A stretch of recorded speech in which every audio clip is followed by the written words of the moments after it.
اور رات کے وقت مسلمانوں کے اونٹ چراگاہ سے ہنکا کے لے گیا۔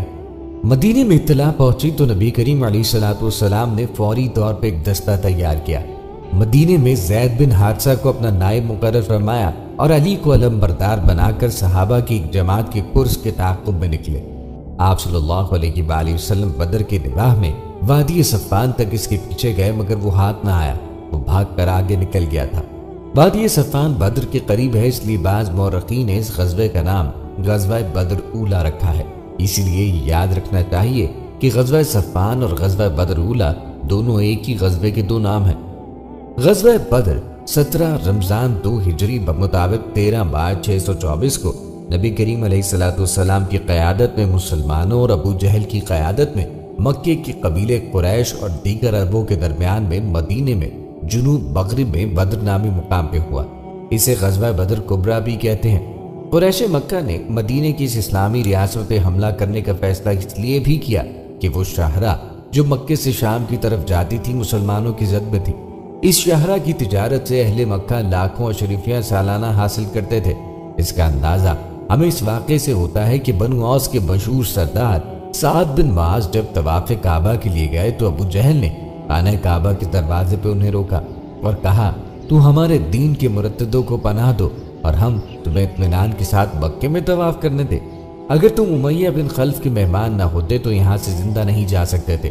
یہ سن کر سعد بن معاذ رضی اللہ عنہ نے جواب دیا، خدا کی قسم اگر تم نے مجھے اس سے روکا تو میں تمہیں اس چیز سے روک دوں گا جو تمہارے لیے اس سے اہم تر ہے، یعنی مدینے کے پاس سے تمہارا دستہ۔ حضرت محمد صلی اللہ علیہ وآلہ وسلم اور ان کے ساتھیوں کو مدینے میں تبلیغ کرنے کی پوری آزادی تھی اور اسلام کے اثرات دور دراز علاقوں میں پہنچ رہے تھے۔ جنوب کے یمنی قبائل میں سے بھی بعض سلیم الفطرت لوگ مشرف با اسلام ہو گئے تھے اور ان کی کوششوں سے بحرین کا ایک سردار عبد القیس مدینے کی طرف آ رہا تھا کہ قریش مکہ نے راستے میں اسے روک دیا۔ اس سے یہ بات واضح ہو گئی کہ جب تک خدا پرستی اور شرک میں ایک چیز ختم نہیں ہو جائے گی کشمکش ختم نہیں ہو سکتی۔ رجب 2 ہجری میں حضرت محمد صلی اللہ علیہ وآلہ وسلم نے عبداللہ بن حجج کی قیادت میں 12 آدمیوں پر مشتمل ایک دستہ اس غرض سے بھیجا کہ قریش کی تجارتی قافلوں کی نقل و حرکت پر نگاہ رکھیں۔ اتفاق سے ایک قریشی قافلہ مل گیا اور دونوں گروہوں کے درمیان میں جھڑپ ہو گئی، جس میں قریش مکہ کا ایک شخص عمر بن الحضرمی مقتول ہوا اور 2 گرفتار۔ جب عبداللہ نبی کریم علیہ الصلوۃ والسلام کے پاس پہنچے تو نبی کریم علیہ الصلوۃ والسلام نے اس واقعے پہ ناپسندیدگی کا اظہار فرمایا۔ جنگی قیدی رہا کر دیے گئے اور مقتول کے لیے خون بہا ادا کیا۔ اس واقعے کی حیثیت سرحدی جھڑپ سے زیادہ نہ تھی، چونکہ یہ جھڑپ ایک ایسے ماہ میں ہوئی جس میں جنگ و جدال حرام تھا، اس لیے قریش مکہ نے اس کے خلاف خوب پروپیگنڈا کیا اور قبائل عرب کو بھی مسلمانوں کے خلاف اکسانے کی کوشش کی۔ عمرہ کے ورثاء نے بھی مقتول کا انتقام لینے کے لیے اہل مکہ کو مدینے پہ حملہ کرنے پر اکسایا۔ مشاورت کے بعد مجاہدین کو تیاری کا حکم ہوا۔ مسلمانوں کے ذوق شہادت کا یہ عالم تھا کہ ایک نوعمر صحابی حضرت عمیر بن ابی وقاص اس خیال سے چھپتے پھرتے تھے کہ کہیں کم عمر ہونے کی وجہ سے واپس نہ بھیج دیے جائیں۔ اس کے باوجود مجاہدین کی کل تعداد 313 سے زیادہ نہ ہو سکی۔ یہ لشکر اس شان سے میدان کارزار کی طرف بڑھ رہا تھا کہ کسی کے پاس لڑنے کے لیے پورے ہتھیار بھی نہ تھے۔ پورے لشکر کے پاس صرف 70 اونٹ اور 2 گھوڑے تھے جن پر باری باری سواری کرتے تھے۔ مقام بدر پہ پہنچ کر ایک چشمے کے قریب یہ مختصر سا لشکر خیمہ زن ہوا۔ مقابلے پر 3 گنا سے زیادہ لشکر تھا۔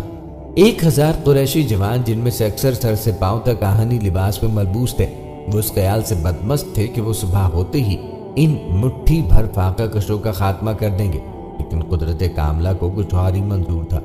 رات بھر قریشی لشکر عیاشی و بدمستی کا شکار رہے۔ خدا کی حضور آہوزاری میں گزاری اور قادر مطلق نے فتح کی بشارت دے دی۔ جس طرف مسلمانوں کا پڑاؤ تھا وہاں پانی کی کمی تھی اور ریت مسلمانوں کے گھوڑوں کے لیے مضر ثابت ہو رہی تھی، لیکن خداوند تعالیٰ نے باران رحمت سے مسلمانوں کی یہ دونوں دقتیں دور کر دی۔ ریت جم گئی اور قریشی لشکر کے پڑاؤ والی مقبوضہ چکنی مٹی کی زمین پر کیچڑ پیدا ہو گیا۔ رمضان المبارک 2 ہجری فجر کے بعد نبی کریم علیہ الصلوۃ والسلام نے جہاد کی تلقین کی۔ حضرت صلی اللہ علیہ وآلہ وسلم کے ارشاد کے مطابق انہوں نے صف بندی کی اور آہن پوش لشکر کو شکست دینے کا آہنی عزم لے کر میدان میں چل پڑے۔ قریشی لشکر تکبر و غرور میں بدمست نسلی تفاخر کے نعرے لگاتا ہوا سامنے موجود تھا۔ مسلمانوں کے لیے سخت آزمائش کا وقت تھا، اسی لیے کہ اپنے ہی بھائی بند کے سامنے کھڑے تھے۔ ابو بکر اپنے بیٹے عبد الرحمن سے اور ابو حذیفہ کو اپنے باپ عتبہ سے مقابلہ کرنا تھا۔ عرب کے دستور کے مطابق پہلے انفرادی مقابلے ہوتے۔ سب سے پہلے عمر بن الحضرمی کا بھائی عامر میدان میں نکلا اور مد مقابل طلب کیا۔ مقابلے پہ حضرت عمر کا ایک غلام نکلا اور اس نے چشم زدن میں اس مغرور کا خاتمہ کر دیا جو اپنے بھائی کا انتقام لینے کے لیے آیا تھا۔ اس کے بعد عتبہ بن ربیعہ، اس کا بھائی شبی اور اس کا والد بیٹا ولید بن عتبہ میدان میں نکلے اور مبارزات طلب کیے۔ 3 انصاری صحابہ میدان میں نکلے، لیکن ان تینوں نے یہ کہہ کر ان سے مقابلہ کرنے سے انکار کر دیا کہ یہ ہمارے ہم پلہ نہیں ہے، اور پکار کر کہا، اے محمد صلی اللہ علیہ وآلہ وسلم، ہمارے مقابلے پہ قریشی بھیجو۔ ہم عرب کے چرواہوں سے مقابلہ کرنے کے لیے نکلے ہیں۔ ہم عرب کے چرواہوں سے مقابلہ کرنے کے لیے تیار نہیں ہیں۔ چنانچہ آپ کے ارشاد پر حضرت حمزہ، حضرت علی اور حضرت عبیدہ رضی اللہ عنہ مقابلے کے لیے نکلے۔ مغرور قریشی سرداروں نے ان کے نام پوچھے اور کہا، ہاں تم ہمارے ہم پلہ ہو۔ مقابلہ شروع ہوا۔ چند لمحوں میں حضرت حمزہ نے شبی کو جنم رسید کر دیا اور حضرت علی نے ولید کو قتل کر دیا، اور لشکر اسلام سے تکبیر کی آواز بلند ہوئی۔ اسی دوران میں عتبہ اور حضرت عبیدہ نے ایک دوسرے پر بھرپور وار کیا اور دونوں زخمی ہو کر گر پڑے۔ حضرت علی رضی اللہ عنہ اپنے مد مقابل سے فارغ ہو کر عتبہ کی طرف لپکے اور ایک ہی ضرب سے اس کا کام تمام کر کے حضرت عبیدہ کو لشکر میں اٹھا لائے۔ قریش نے اپنے نامور سرداروں کو یوں کرتے دیکھا تو یک بارگی حملہ کرنا شروع کیا تاکہ اکثریت کے بلبوتے پر لشکر اسلام کو شکست دے۔ اس غزوے میں مومنین کے جوش و جہاد کا یہ عالم تھا کہ ایک صحابی عمر بن جام کھجورے کھا رہے تھے۔ انہوں نے نبی کریم علیہ السلام کا اعلان، آج کے دن جو شخص صبر و استقامت سے لڑے گا اور پیٹھ پر بیٹھ کر نہ بھاگے گا، وہ یقیناً جنت کے درمیان میں اتنا برس ہوگا جتنا کہ یہ لوگ مجھے قتل کر دیں گے۔ یہ کہہ کر اتنی بہادری سے لڑے کہ شہید ہوئے اور چند لمحوں میں جنت کا فاصلہ طے کر لیا۔ میدان کارزار خوب گرم تھا۔ قریش کے بازور آہن پوش لوہے کے لباس سمیت کٹ کٹ کے گر رہے تھے۔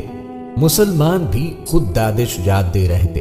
اس ہنگامے میں انصار کے 2 کم عمر بچے معاذ بن عمر بن جمع اور معاذ بن غفر حضرت عبد الرحمن بن عوف کے پاس آئے اور ان میں سے ایک نے کہا، چچا آپ ابو جہل کو پہچانتے ہیں؟ وہ کہاں ہیں؟ ہم نے سنا ہے کہ وہ نبی کریم علیہ السلام کی شان میں گالیاں بکتے ہیں۔ اس پاک ذات کی قسم جس کے قبضے میں میری جان ہے، اگر میں اس کو دیکھ لوں تو اس وقت تک اسے جدا نہ ہوں گا جب تک کہ وہ مر نہ جائے یا میں شہید نہ ہو جاؤں۔ اتفاق سے ابو جہل کا گزر سامنے سے ہوا۔ حضرت عبد الرحمن بن عوف نے اس کی طرف اشارہ کر دیا۔ یہ اشارہ پاتے ہی یہ دونوں ننھے مجاہد اپنی تلواریں لے کر اس کی طرف دوڑے۔ وہ گھوڑے پہ سوار تھا اور یہ دونوں پیدل۔ جاتے ہی ان میں سے ایک ابو جہل کے گھوڑے پر اور دوسرے نے ابو جہل کی ٹانگ پہ حملہ کر دیا۔ گھوڑا اور ابو جہل دونوں گر پڑے۔ اکرمہ بن ابو جہل نے معاذ بن عمر کے کندھے پہ وار کیا اور ان کا بازو لٹک گیا۔ باہمت نوجوان نے بازو کو راستے میں حائل ہوتے دیکھا تو پاؤں کے نیچے لے کر اسے الگ کر دیا اور ایک ہی ہاتھ سے اپنے شکار پہ حملہ کر دیا۔ اتنے میں معاذ بن افرا کے بھائی معوذ وہاں پہنچے اور انہوں نے ابو جہل کو ٹھنڈا کر دیا اور عبداللہ بن مسعود نے اس کا سر تن سے جدا کر دیا۔ اس میدان بدر میں ابو جہل کے علاوہ امیہ بن خلف جس نے حضرت بلال پر بے پناہ ظلم ڈھائے تھے اور ابو بختری جیسے اہم سرداران قریش بھی مارے گئے، اور یہ مغرور لشکر میدان چھوڑ کے بھاگ کھڑا ہوا۔ اللہ تعالیٰ نے اسلام کو فتح دی تھی اور دنیا نے دیکھ لیا کہ فتح و شکست میں مادی قوت سے زیادہ روحانی قوت کا داخل ہوتا ہے۔ مسلمانوں کے کل 14 آدمی شہید ہوئے۔ اس کے مقابلے میں قریش کے 70 آدمی مارے گئے، جن میں سے 36 حضرت علی کرم اللہ وجہ الکریم کے ہاتھوں قتل ہوئے، 70 سے زائد گرفتار ہوئے۔ قریشی مقتولین میں ان کے تقریباً تمام نامور سردار شامل تھے اور گرفتار ہونے والے بھی ان کے معززین میں سے تھے، مثلا حضرت عباس بن عبد المطلب حضور کے چچا، عقیل بن ابی طالب، اسود بن عامر، سہیل بن عمرو اور عبداللہ بن زمعہ وغیرہ۔ نبی کریم علیہ السلام نے اسیران جنگ کا صحابہ میں تقسیم کر کے انہیں آرام سے رکھنے کا حکم دیا۔ صحابہ کرام نے اپنے قائد کے فرمان پر اس حد تک عمل کیا کہ خود کھجورے کھا کر قیدیوں کو کھانا کھلایا۔ صحابہ کرام سے ان کے بارے میں مشورہ طلب کیا گیا تو حضرت عمر فاروق نے انہیں قتل کر کے دشمن کی قوت توڑنے کی تجویز پیش کی۔ حضرت ابو بکر نے فدیہ لے کے چھوڑنے کا مشورہ دیا۔ نبی کریم علیہ الصلوۃ والسلام نے حضرت ابو بکر سے اتفاق کرتے ہوئے اسیران جنگ کو فدیہ لے کے چھوڑ دیا۔ جو قیدی غربت کی وجہ سے فدیہ ادا نہیں کر سکتے تھے اور پڑھے لکھے تھے، انہیں 10 مسلمانوں کو پڑھنا لکھنا سکھانے کے عوض رہا کیا گیا۔ یہ قیدی حسن سلوک سے اس قدر متاثر ہوئے کہ ان میں سے بہت سے مشرف با اسلام ہوئے، جن میں عباس بن عبد المطلب اور عقیل بن ابو طالب شامل تھے۔ غزوہ بدر میں مسلمان قریش کے مقابلے میں 1/3 سے بھی کم تھے۔ قریش کے پاس اسلحہ بھی مسلمانوں سے زیادہ تھا۔ اس کے باوجود کامیابی نے مسلمانوں کے قدم چومے۔ چند اسباب جو اس کے ہماری نظر میں آئے وہ ہم آپ کو بتاتے چلیں۔ غزوہ بدر میں مسلمانوں کا سب سے بڑا اور اصل سبب نصرت الہی تھا۔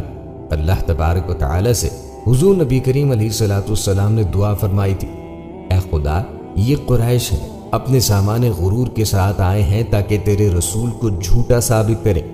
اے اللہ، اب تیری وہ مدد آ جائے جس کا تو نے مجھ سے وعدہ فرمایا ہے۔ اے اللہ، اگر آج یہ مٹھی بھر جماعت ہلاک ہو گئی تو پھر روئے زمین پہ تیری عبادت کہیں نہیں ہوگی۔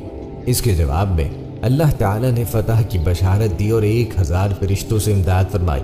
سورہ انفال میں غزوہ بدر کی تفصیل موجود ہے۔ اسلام نے مسلمانوں کے جو عقائد مقرر تھے ان میں عقیدہ آخرت کو بنیادی حیثیت حاصل ہے۔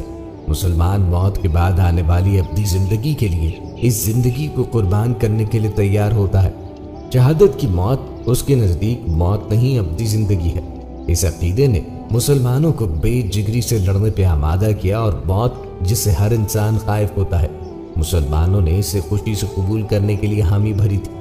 اسلامی لشکر اپنے سالار اعظم محمد صلی اللہ علیہ وآلہ وسلم پر جان چھڑکنے کو تیار تھا۔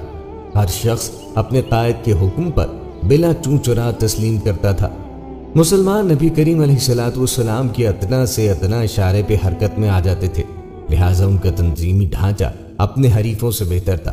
اس کے برعکس لشکر کفار کئی سرداروں کی کمان تھا اور ان سرداروں میں اتحاد عمل پیدا ہونا بہت مشکل تھا۔ چنانچہ جب قریش نے مل کے حملہ کیا تو اسے مسلمانوں نے روک لیا، لیکن مسلمانوں کے منظم حملے کو قریش نہ روک سکے۔ عام لڑائی کے آغاز سے پہلے 3 نامور قریشی سردار میدان میں آئے اور انہوں نے نہایت متکبرانہ انداز میں مد مقابل طلب کیے، لیکن وہ تینوں مقتول ہوئے۔ عتبہ، ولید اور شیبہ قریش کی بہت ہی بہادر سردار سمجھے جاتے تھے۔ ان کے قتل سے قریش کے حوصلے پست ہو گئے۔ بعد میں ابو جہل کی ہلاکت نے رہی صحیح کسر پوری کر ڈالی۔ قبائلی نظام جہاں بھی ہوگا اتحاد کامل پیدا ہونا ناممکن ہے۔ قبائلی کبر و غرور تنظیم کا دشمن ہوتا ہے۔ قریشی لشکر بھی اس اصول سے مستثنی نہ تھا۔ اس وجہ سے مکے سے آنے والے لشکر میں اتحاد کا فقدان تھا۔ اگرچہ لشکر قریشی خاندانی شرافت کو برقرار رکھنے کے لیے میدان جنگ میں آ گیا، لیکن اس مسئلے پر ان کے درمیان میں اختلاف رائے اور بددلی پائی جاتی تھی۔ ابو سفیان جب اپنے قافلے کو بچا کے نکل گیا تو اس نے پیغام بھیجا کہ جنگ کیے بغیر واپس لوٹ آؤ، لیکن ابو جہل نہ مانا۔ اس پہ بنی زہرہ اور بنی عدی واپس لوٹ گئے۔ بنو ہاشم سے مغرور قریش سرداروں نے کہا، اے بنو ہاشم، اگر تم ہمارے ساتھ چلے آئے لیکن تمہارا دل تو محمد صلی اللہ علیہ وآلہ وسلم کے ساتھ ہے۔ اس پر بنی ہاشم میں ایک گروہ طالب بن ابی طالب کی سرکردگی میں واپس لوٹ گیا۔ حکیم بن حزام اور عتبہ نے بھی جنگ نہ کرنے کا مشورہ دیا، لیکن ابو جہل اور حضرمی کے خاندان کے اصرار پر معرکہ کارزار گرم ہو کے رہا اور سرداروں نے بادر ناخواستہ اس جنگ میں شرکت کی۔ اسی سلسلے میں یہ بات بھی قابل ذکر ہے کہ بعض قریشی پکار کر کہہ رہے تھے کہ ہمیں محسوس ہوتا ہے کہ آسمان سے ہم پر بلائیں نازل ہو رہی ہیں۔ ان کے بعض افراد نے ایسے خواب دیکھے تھے جن میں ان کی تباہی کی خبر دی گئی تھی۔ ان تمام چیزوں کی حقیقت یہ تھی کہ جو لوگ اسلام کی حقانیت کو سمجھتے تھے اور انہیں معلوم تھا کہ ہم خدا کا مقابلہ کرنے جا رہے ہیں، اس لیے وہ خواب دیکھتے تھے کہ ان خوابوں کے عام چرچوں سے لشکر قریش میں اندر ہی اندر بددلی پھیلی ہوئی تھی۔ جنگ بدر حق و باطل کے درمیان میں فیصلہ کن معرکہ تھا۔ اس کی اہمیت اور اثرات کا اندازہ ان امور سے لگا سکتے ہیں۔ اللہ تعالیٰ نے مسلمانوں کے ساتھ وعدہ فرمایا تھا کہ تجارتی قافلہ اور قریشی لشکر میں ایک ضرور مفتوح ہو گیا۔ ابو جہل اور دیگر قریشی سرداروں نے مکے سے روانہ ہونے سے پہلے خانہ کعبہ کا پردہ پکڑ کر دعا کی تھی کہ خدایا، دونوں گروہوں میں سے جو بہتر ہے اس کو فتح عطا کر اور جو برسر ظلم ہو اسے تباہ کر۔ چنانچہ غزوہ بدر میں اللہ تعالیٰ نے فیصلہ فرما دیا کہ کون حق ہے اور باطل پر کون ہے۔